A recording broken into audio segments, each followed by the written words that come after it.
स्नातक हिंदी प्रतिष्ठा प्रथम वर्ष सेमेस्टर 1 कोर पत्र 2, इसके तहत आज हम लोग कबीर दास के जीवन परिचय या कबीर दास के व्यक्तित्व पर चर्चा करेंगे। कबीर दास का व्यक्तित्व और उनकी कृतित्व के बारे में। भक्ति काल के ज्ञानमार्गी काव्य धारा के प्रमुख कवि कबीर दास का जन्म 1398 ईस्वी में काशी, जो अब बनारस के नाम से जाना जाता है, तत्कालीन काशी में उनका जन्म हुआ था। कबीर दास के जन्म के संबंध में कई भ्रांतियां हैं, इसलिए कबीर दास के कुछ लोग हिंदू मानते हैं, कुछ लोग मुसलमान मानते हैं। लेकिन विभिन्न विद्वानों के मतभेदों के बावजूद जो एक राय बन पाई है कबीर दास के जन्म को लेकर, उसके अनुसार कबीर दास का जन्म एक विधवा ब्राह्मणी के गर्भ से उनका जन्म लिए थे और लोक लाज के चलते वह उनको एक तालाब के किनारे फेंक दी थी, जिसे नीरू और नीमा नाम के जुलाहे ने रास्ते में जाते समय उन्हें देखा और ले जाकर के अपने घर में पालन पोषण किया। कबीर दास के अगर हम शिक्षा की बात करें तो कबीर दास पढ़े लिखे नहीं थे। उन्होंने स्वयं कहा है, कागज बसी छुओ नहीं, कलम गहो नहीं हाथ। यानी वे अक्षर की शिक्षा का ग्रहण उन्होंने नहीं किया था, लेकिन ईश्वरीय ज्ञान और आंतरिक ज्ञान उनका इसकी शिक्षा उन्होंने ग्रहण की और उन्होंने गुरु रामानंद को बताया।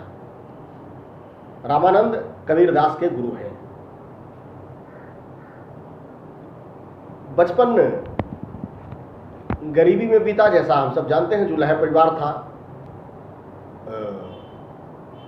सूत काटना और चरखे करके रुई ढूंढना, ये उनके घर का काम था। इस तरह से जीवन चलता रहा। उनके पारिवारिक अगर हम बात करें तो कहा जाता है कि उनकी शादी बचपन में ही हो गई थी। बचपन मतलब यानी तब के समय, आज जो सरकार ने एक नियम बनाया है कम से कम 21 साल लड़कों के लिए, वो उस समय नियम नहीं चलता था। तो उनकी शादी हो गई और उनका पत्नी का नाम था लोई। इनके 2 संतान थे, एक लड़का और एक लड़की। लड़का का नाम कमाल था और लड़की का नाम कमाली। ये इनका पारिवारिक जीवन था। जैसा कबीर के व्यक्तित्व की अगर हम बात करें तो कबीर का व्यक्तित्व बहुआयामी था। यानी महात्मा कबीर संतोषी, उदार, स्वतंत्र चेता, निर्भीक, सत्यवादी, अहिंसा, सत्य और प्रेम के समर्थक, सात्विक प्रकृति के धनी, बाह्य आडंबर विरोधी तथा क्रांतिकारक सुधारक थे। यानी समाज सुधारक के रूप में भी कबीर को जाना जाता है। समाज के सुधारने के लिए उन्होंने बहुत सारे काम किए। वे मस्तमौला और लापरवाह स्वभाव के थे। फक्कड़पन उनका स्वभाव था। फकीर थे, जन्मजात विद्रोही थे और उनमें अदम्य साहस भरा हुआ था। बाह्य आडंबर और उस तरह के कुरीतियां जो समाज में प्रचलित थी उसके विद्रोह करने वाले माने जाते थे। अंधविश्वास स्वीकार नहीं करते थे। वे कबीर का जो समय हम लोग कहते हैं वो भारत में उस समय सिकंदर लोदी का शासन था, ऐसा माना जाता है। वे हिंदू और मुसलमान के प्रबल रोषों का सामना उन्होंने बचपन से किया था, इसलिए दोनों के अंदर जो कट्टरता वाली स्वभाव थी हिंदू और मुसलमानों के अंदर, उसके वे पक्के विरोधी थे। इसीलिए जो कट्टरवादी सोच के लोग थे वह कबीर को पसंद नहीं करते थे। उनकी अगर हम बात करें तो हजारी प्रसाद द्विवेदी ने उनके व्यक्तित्व के बारे में कहा है कि वे सिर से लेकर पैर तक मस्त मौला स्वभाव के फक्कड़ और आदत से अक्खड़, दिमाग से दुरुस्त, भीतर से कोमल, बाहर से कठोर, जन्म से अस्पृश्य, कर्म से बंदनीय थे। युगावतार की शक्ति और विश्वास लेकर कबीर पैदा हुए थे और युग परिवर्तक की दृढ़ता उनमें विद्यमान थी, इसीलिए वे युग परिवर्तन कर सके। कबीरदास के व्यक्तित्व के बारे में हजारी प्रसाद द्विवेदी ने यह बात कही कि अंदर से वह दयालु थे, लेकिन उनके अंदर कठोरता भी थी। वह प्रचंड विद्रोही थे, गलत कामों के, सही कामों के नहीं, गलत कामों के लिए विद्रोह के लिए भी जाना जाता है। कबीरदास ने अपने जीवन में रचनाएं तो कुछ नहीं की उन्होंने, चूंकि पढ़े लिखे नहीं थे, घुमक्कड़ स्वभाव के थे जैसा बताया गया, तो घूम घूम कर उन्होंने अपने मतों का प्रचार किया। और कबीर मूर्ति पूजक नहीं थे, मूर्ति पूजा के विरोधी थे। वह ईश्वर का स्थान कोई देवालय न मंदिर न मस्जिद कहीं नहीं मानते थे, बोलते थे ईश्वर तो घट घट के वासी है। एक राम दशरथ का बेटा, एक राम घट घट में लेटा, यानी वह उस निराकार ईश्वर की वंदना करते थे जिसका कोई आकार नहीं है। वे गलत परंपराओं का विरोध करते थे। अगर मूर्ति पूजा के विरोधी थे तो वह मस्जिद के अजान के भी विरोधी थे। मूर्ति पूजा के विरोध करते हुए कबीरदास ने कहा था कि पाथर पूजत हरि मिले तो मैं पूजू पहाड़, ताते घर की चकी भली पीछ खाए संसार। यानी अगर पत्थर पूजने से ईश्वर की प्राप्ति हो जाए तो पत्थर से बड़ा हम पहाड़ ही पूज लें, और उस पहाड़ से तो अच्छा है घर की चक्की। पहले हम लोग को पता है घर में जाता चक्की होता था जिसे पीसता था आदमी, आटा निकालता था और उसको खाता था उसको, तो बोलता उससे तो ज़्यादा महान उस चक्की का है जिसके पीस करके हम आटा निकालते हैं और उसका ग्रहण करते हैं, भोग करते हैं, भोजन ग्रहण करते हैं उसका। उसी तरह से उन्होंने मस्जिद के अंदर जो अजान होते हैं, जो मुल्ला चिल्लाते हैं, उस पर भी उन्होंने कड़ा प्रहार किया था, उनके इस दिखावे पर, और कहा था कि कंकड़ पत्थर जोड़ी के मस्जिद लई बनाए, ता चढ़ी मुल्ला भाग दे क्या बहरा हुआ खुदाए। उन्होंने कहा कि मस्जिद में जोर जोर से चिल्ला करके ईश्वर को पुकारना यह तो ढोंग है। क्या खुदा यानी ईश्वर क्या बहरा है? जो चींटियों के पग में बंधे हुए घुंघरुओं की आवाज सुन लेता हो, उस खुदा को, उस ईश्वर को, उस परमेश्वर को सुनाने के लिए जोर जोर से चिल्लाने की क्या आवश्यकता है? इस तरह की बात कबीर करते थे। कबीर समन्वयवादी भी थे। कबीर जाति पाति के विरोधी थे। कबीर अहिंसावादी थे, वह हिंसा में विश्वास नहीं करते थे। कबीर सात्विक थे। कबीर मांसाहार का भी विरोध करते हैं। कबीर कहते हैं कि बकरी तो पाती खात है, तिनकी उधेड़ी खाल, और जो नर बकरी खात है तिनकी कौन हवाल। यानी जो बकरी पत्ती खाती है, घास खाती है, उसका तो तुम खाल उधेड़ दे रहे हो, उसको खा जा रहे हो। तो जो पत्ती खा रही है उसका तो अंत ये हो रहा है कि उसको काटा जा रहा है, उसको खाया जा रहा है। तुम सीधे जानवर खा रहे हो, सीधे बकरी को खा रहे हो, बकरा को, तो तुम्हारा क्या होगा, तुम इस विषय को समझ सकते हो। छुआछूत के भी विरोधी थे कबीर। उन्होंने छुआछूत पर भी कड़ा प्रहार किया है, दिखावे की बातों को लेकर के। कहते थे, कबीर ने कहा है कि तू बाभन बाभनी जाया तो आन बाट क्यों नहीं आया। कहते कि तुम अगर ब्राह्मण अपने आप को सर्वश्रेष्ठ समझते हो तो फिर तुम्हारे और मेरे पैदा होने के रास्ते एक ही क्यों हैं, क्यों नहीं अलग अलग नहीं है। अगर श्रेष्ठ हो तो तुम कोई अलग तरह से पैदा होते।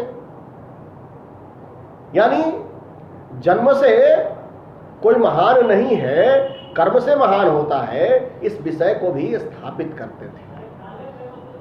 दूसरी बात, दिखावे के विरोधी थे।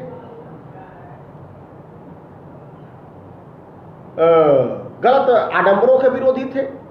यानी हिंदू और मुसलमानों दोनों के अंदर जो गलत परंपराएं थी, जो गलत रीति रिवाज था, गलत जो चीजें चलती थी, दिखावे के जो काम किए जाते थे, इन तमाम चीजों का विरोध कबीर ने किया है।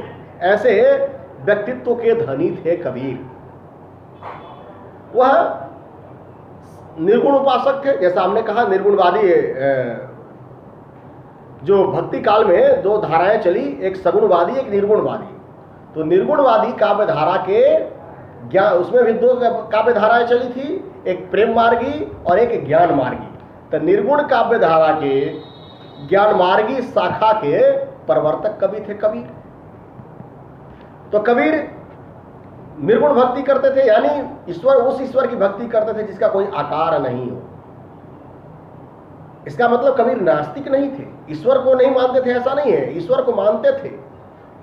इसलिए तो उन्होंने कहा कबीर ने कि मैं बहुरिया राम की, राम मेरा पीऊ। यानी उस समय की जो निर्गुणवादियों की जो एक परंपरा थी, और खास करके ज्ञान मार्गियों की, तो ज्ञान मार्गियों ने ईश्वर प्राप्ति का लक्ष्य संसारिक प्रेम नहीं, ईश्वरीय प्रेम को उन्होंने माना था। और वह ईश्वरीय प्रेम कैसा हो, तो प्रिय और प्रेमी और प्रेमिका जैसा। तो प्रेमी कौन था, यहां पर इन्होंने प्रेमी ईश्वर को माना और स्वयं को प्रेमिका माना था। यानी जीवात्मा को परमात्मा में मिलन ही सच्चा प्रेम है। इस बात को स्पष्ट करने के लिए कबीर ने अपने तमाम वाणियों में इसका उल्लेख किया है। और जीवात्मा के परमात्मा में मिलन ही समाधि है, यानी मोक्ष है, इस बात को वह मानते थे। वह परमात्मा कौन है? जीवात्मा और परमात्मा हम समझते ही हैं। इसी तरह से अगर हम दूसरे तरफ अगर देखते हैं, ज्ञान निर्गुण काव्य धारा के ही प्रेम मार्गी कवियों के, तो उनमें और ज्ञान मार्गियों में थोड़ा सा अंतर है। वे लोग स्वयं को प्रेमी और ईश्वर को प्रेमिका मानते हैं, और यहाँ ईश्वर को प्रेमी और स्वयं को प्रेमिका मानते हैं। ये अंतर है दोनों में। दोनों निर्गुण उपासक हैं, ज्ञान मार्गी और प्रेम मार्गी। तो इस तरह से कबीर समन्वयवादी विचार के व्यक्तित्व के धनी थे, गलत परंपराओं के विरोधी थे, बाह्य आडंबरों के विरोध करते थे, जाति पाति का विरोध करते। उन्होंने कहा था कि एक बूंद एके मल मूतर, एके चाम एक गुदा, एक जाति में सब उपजान को बाभन कौन सूदा। यानी सबका एक ही तरह के बनावट है, एक ही शरीर का, लहू एक ही तरह का है, चर्म है, हड्डी है, यानी सबका बनावट जब एक ही है तो फिर कोई ब्राह्मण और कोई शूद्र कैसे पैदा हो सकता है? इस बात को कबीर स्थापित करते हैं। पाखंड का विरोध, जैसा हमने पहले भी कहा था, बताया आपको कि पाखंड के विरोध करते थे। कथनी करनी में अंतर करने वालों को वह घोर विरोधी थे, और कथनी करनी में अंतर न करके एकता पर बल देने वाले व्यक्तित्व के धनी थे कबीरदास। उन्होंने कहा था कि साँच बराबर तप नहीं, झूठ बराबर पाप। यानी जो सच्चा है, सच्चाई से बड़ा कोई तप नहीं है, और झूठ से बड़ा कोई पाप नहीं है इस दुनिया में। इसीलिए कथनी और करनी में फर्क नहीं करना चाहिए। कबीर लोकमंगल के भी कवि थे। ऐसा नहीं कह सकते कि लोकमंगल कवि नहीं थे। लोकमंगल की केवल कवि तुलसी है, ऐसा हम नहीं कह सकते। कबीर भी लोकमंगल कवि है। क्यों? उन्होंने कहा है कि कबीरा खड़ा बाजार में, मांगे सबकी खैर, ना काहू से दोस्ती ना काहू से बैर। यानी कबीरदास उस तरह के व्यक्तित्व थे जो किसी से ना दोस्ती ना किसी से दुश्मनी, यानी सबको समभाव से देखना, किसी को ऊंचा नीचा नहीं समझना, इस विषय के भी पक्षधर थे कबीरदास। कबीरदास का जैसे मैंने कहा कि निर्गुण उपासक थे, तो उन्होंने कहा निर्गुण राम जपहु रे भाई, अविगत की गति लखी न जाई, शेष नाग जाके गरुड़ समाना, चरण कमल कमला नहीं जाना। इस बात को स्थापित करते हैं। आगे कहते हैं समानता के भाव। जैसा मैंने कहा कि समानता के भी पक्षधर थे कवि। प्रेम तत्व की प्रधानता कबीर के काव्यों में हमको, कबीर के वाणियों में देखने को मिलता है। उनके वाणियों का संकलन उनके शिष्य धर्मदास ने किया बीजक के नाम से। तो प्रेम तत्व की प्रधानता देखने को मिलती है उनके वाणियों में। और कहते हैं कबीर कि पोथी पढ़े पढ़े जगमुआ, पंडित भयानक होए, ढाई अक्षर प्रेम का पढ़े सो पंडित होए। यानी पांडित्य के लिए, ज्ञानी होने के लिए पोथी पढ़ने की आवश्यकता नहीं है। जिसके अंदर प्रेम नहीं है, जिसके अंदर सम्यक दृष्टि नहीं है, जिसके अंदर संभाव नहीं है, वह ज्ञानी हो ही नहीं सकता। गुरु की महिमा भी बखान करते हैं कबीर। गुरु की महिमा को माने गुरु के उपदेश के लिए जरूरी मानते हैं। व्यक्ति के जीवन में गुरु होना चाहिए, इस विषय को जरूर मानते हैं, जो राह दिखाए। सतगुरु की महिमा अनंत, अनंत किया उपकार, लोचन अनंत अघाड़िया, अनंत दिखा मनहार। यानी गुरु की महिमा को भी स्वीकार करने वाले हैं कबीर। सात्विक प्रेम की अभिव्यक्ति भी उनके काव्य वाणियों में देखने को हमको मिलता है। और वह कहते हैं, इस विषय को स्थापित करते हुए उन्होंने अपने वाणियों में कहा है कि जिहि घट न प्रीतु न प्रेम रस, पुनि रसना नहीं राम, ते नर इस संसार में उपजी भय वे काम। जिसके अंदर प्रेम नहीं हो, जिसके अंदर ईश्वर के भक्ति नहीं हो, ऐसे व्यक्ति इस समाज में उत्पन्न होने ही नहीं चाहिए। अगर हुए हैं तो उनका कोई महानता, कोई मतलब नहीं है। इस विषय को कबीर देखते हैं। इस तरह से अगर हम कबीर के मृत्यु के बारे में अगर हम बात करें तो कबीरदास के इस दुनिया में जब वो छोड़ के गए तो 1920 ईस्वी, 1920 नहीं, 1518 ईस्वी में उनका देहावसान हुआ। 120 वर्ष जिए थे कबीरदास। तो 1518 में उनका देहावसान हुआ। कहाँ? मगहर काशी से कुछ दूरी पर एक स्थान है। ऐसा कहा जाता था कि जो मगहर में मरेगा या देह त्यागेगा उसको मोक्ष की प्राप्ति नहीं होगी।